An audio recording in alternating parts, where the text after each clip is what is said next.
Cameroun, les violences qui sévissent dans les régions de l'Ouest préoccupent les États-Unis. Ils condamnent ces faits et demandent au gouvernement de respecter les droits de l'homme.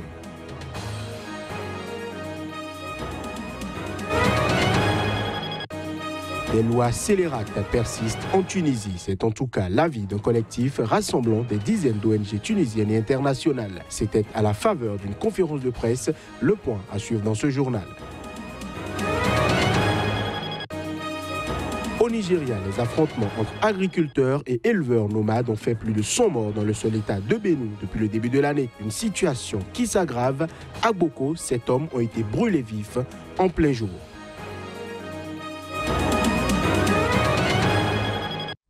Bonsoir à toutes, bonsoir à tous. Merci de nous rejoindre pour ce point de l'actualité sur Sika.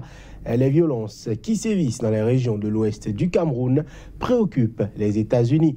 Ils condamnent ces faits et demandent au gouvernement camerounais de respecter les droits de l'homme. En effet, 2 gendarmes et un militaire ont été tués par des hommes armés la semaine dernière et 4 civils ont également trouvé la mort dans ces régions où la protestation sociale est devenue lutte politique. Tout en dénonçant cette situation, les États-Unis plaident le droit à une justice équitable pour les 47 militants séparatistes arrêtés au Nigeria au début du mois de janvier et extradés quelques semaines plus tard vers Yaoundé. En Guinée, 7 personnes sont mortes dans des violences post-électorales qui secouent le pays depuis les élections locales du dimanche dernier. L'opposition dénonce des tentatives de falsification des résultats des urnes. Suivons un extrait de propos. On a vu certains responsables du gouvernement, des directeurs nationaux, sillonner les bureaux de vote, aller faire des forcings, chercher à intimider les gens. Ça, nous l'avons vu. Et nous l'avons vécu aussi à Fria. La résistance, c'est refuser d'être volée. Vous savez, nous sommes avec les avocats pour préparer nos recours. Nous le ferons, mais nous le ferons aussi, nous utiliserons tous les autres moyens légaux. Comment on peut annuler 5500 voix de l'UFDG à Matam sur une base absolument arbitraire? Les gens ont fait des efforts. On s'est battu pour que ces élections aient lieu. D'autres sont même venus manifester. Ils ont fait la campagne. Lorsqu'ils votent librement et qu'on annule leur vote, ils ont le droit de protester.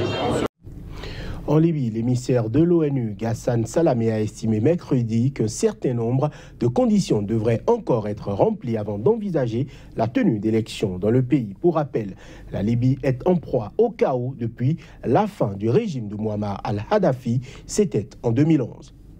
Au cours d'une conférence de presse à Tripoli, l'émissaire de l'ONU en Libye a déclaré que toutes les conditions ne sont pas réunies aujourd'hui pour la tenue d'élections en Libye. D'après ses explications, outre un référendum sur un projet de constitution, les Libyens doivent aussi adopter une loi électorale et réunir les conditions de sécurité nécessaires à l'organisation des élections.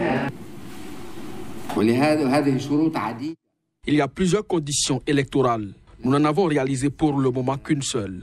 Le début de l'inscription des électeurs.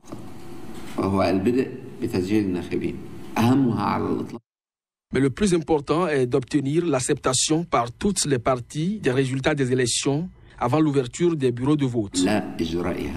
En septembre 2017, Ghassan Salamé avait présenté devant le Conseil de sécurité de l'ONU un plan d'action censé mettre fin au chaos dans le pays, prévoyant notamment des élections législatives et présidentielles. Les Tunisiens continuent d'être arrêtés, jugés et emprisonnés pour avoir exercé leur liberté fondamentale. C'est ce que soutient un collectif rassemblant des dizaines d'ONG tunisiennes et internationales. Selon ce dernier, cette situation est essentiellement imputable à la persistance des lois scélérates dans le pays. Les images.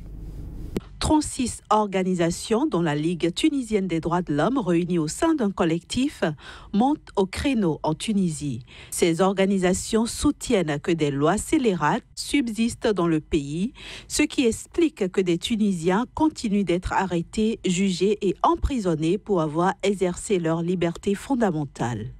On a relaté des faits de 2017, des faits qui concernent parfaitement les femmes, les jeunes, les personnes appartenant à une identité ou à une expression sexuelle non normative, tous ces faits qui atteignent, toutes ces violations, qui peuvent atteindre des meurtres homophobes, 3 au moins, 70 jugements contre des personnes LGBTQI++ en Tunisie, des personnes qui ont été condamnées sur la base d'une cigarette ou d'un sandwich durant le mois de Ramadan, 4 mois, 6 mois de prison ferme. Ce collectif des ONG tunisiennes reconnaît néanmoins que quelques progrès ont été réalisés en 2017 en Tunisie, comme l'adoption d'une loi contre les violences faites aux femmes.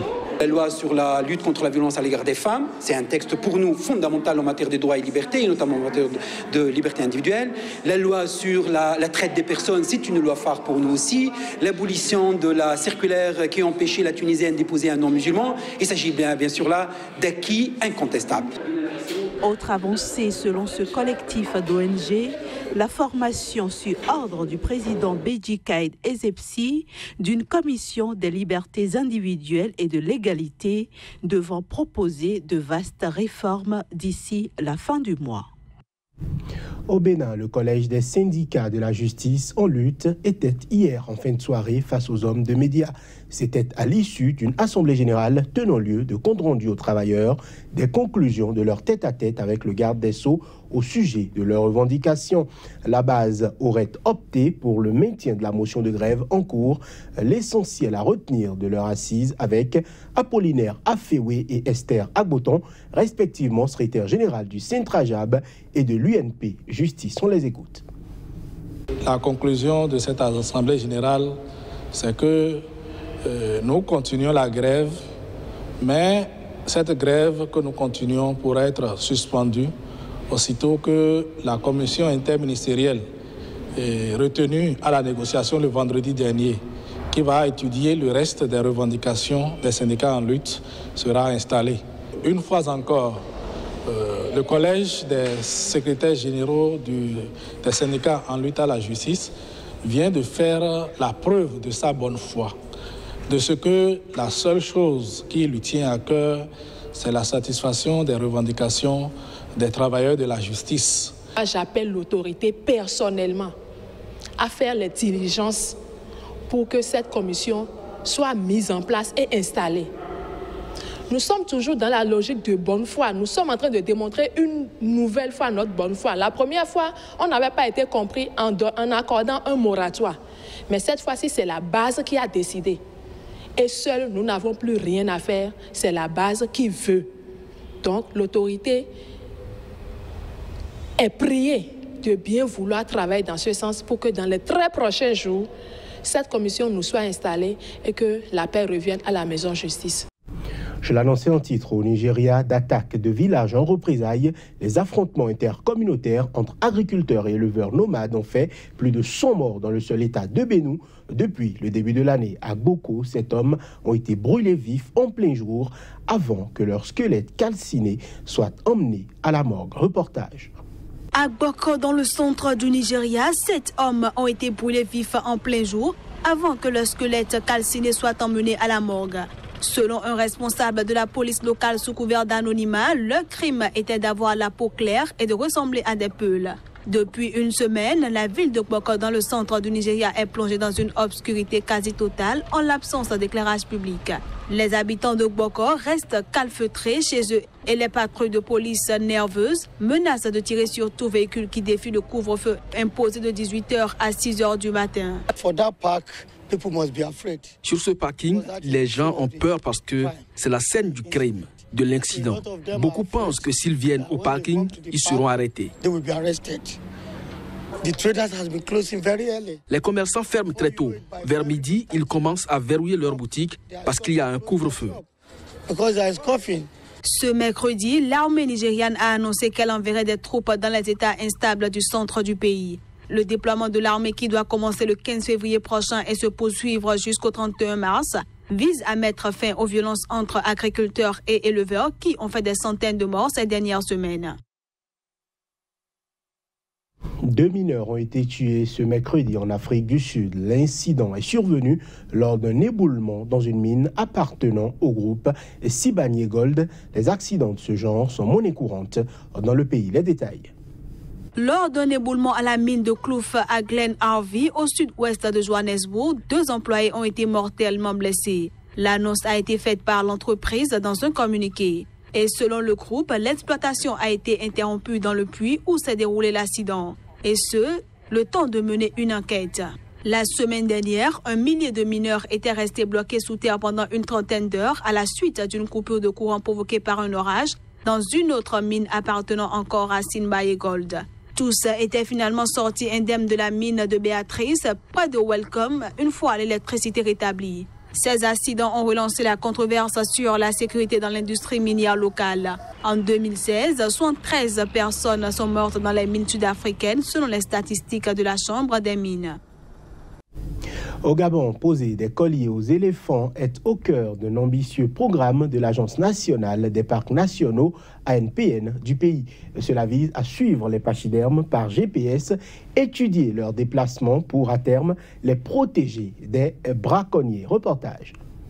Afin de suivre les pachydermes par GPS, étudier leurs déplacements pour, à terme, les protéger des braconniers, l'Agence nationale des parcs nationaux a initié un ambitieux programme qui consiste à poser un collier aux éléphants.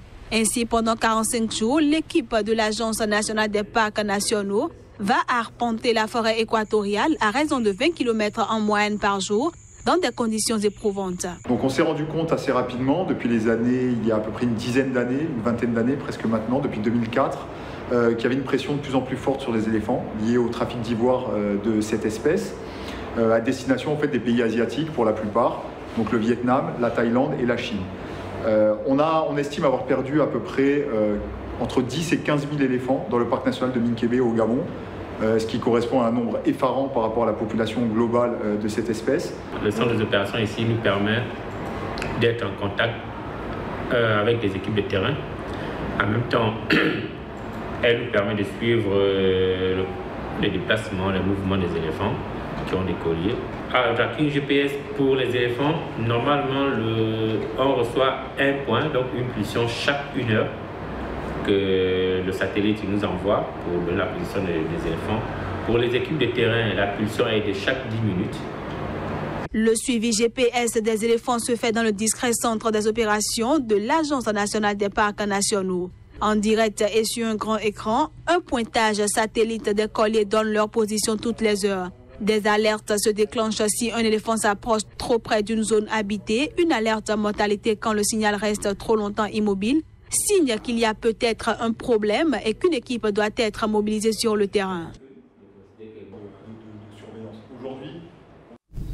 C'est sur ces images du Gabon que nous mettons un terme à cette édition. Merci de nous avoir suivis. Merci de rester fidèles à Sika. Très bonne fin de soirée à chacun et à tous.